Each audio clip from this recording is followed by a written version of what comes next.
પ્રથમ જ્યોતિર્લિંગ સોમનાથ સાનિધ્ય કોરિડોર મામલે છેલ્લા કેટલાક સમયથી વાટાઘાટો ચાલી રહી હતી, ત્યારે લગભગ 3 માસ અગાઉ મામલો ગરમાતા કોરિડોરની વાત પડતી મુકાઈ, પરંતુ ફરી તાજેતરમાં કોરિડોરની વાતો વહેતી થઈ. પ્રભાસ હિતરક્ષક સમિતિના આગેવાનોની અધ્યક્ષતામાં બેઠક મળી, જેમાં સ્મિતાના પ્રમુખ હેમલ ભટ્ટના જણાવ્યા અનુસાર સ્થાનિક લોકોનો સંપ જોઈ વહીવટી તંત્ર અમુક સમય સુધી શાંત રહ્યું, પરંતુ છેલ્લા કેટલાક દિવસોથી તંત્ર દ્વારા ભાગલા પાડો અને રાજકારણની નીતિ અપનાવવામાં આવતા આજે પ્રભાસ હિતરક્ષક સમિતિની બેઠક મળી.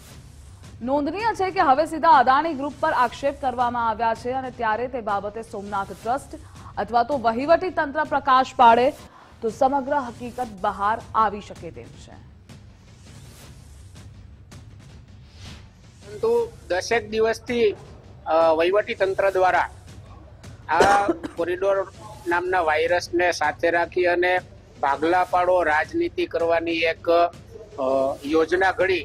અને પ્રભાસ પાટણની એકતામાં ક્યાંક ને ક્યાંક ખલેલ પહોંચાડવામાં આવી રહી છે. તેની જાણ થતાં આજે પ્રભાસ પાટણ સમસ્ત ગામની હિતરક્ષક સમિતિ દ્વારા મિટિંગ બોલાવવામાં આવી, જેમાં જોરશોરથી કોરિડોર નામના વાયરસને અહીંથી હાંકી કાઢવા માટે એક સૂર બની અને પ્રભાસ પાટણની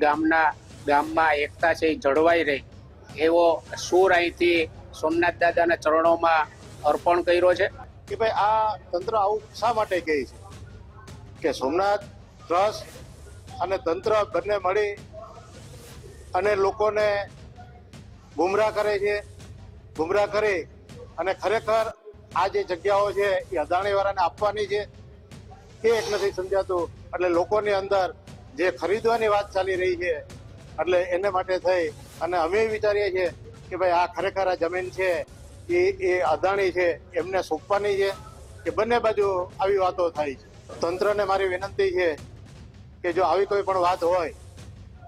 તો તમે પ્રજાની વચ્ચે મૂકો અને જો આવી વાત હશે તો લોકો આ બાબતથી સહન નહીં કરે. અને તંત્રને મારી વિનંતી છે કે અલગ અલગ સમાજના લોકોને બોલાવી અને એકતા તોડવાનો પ્રયત્ન ન કરે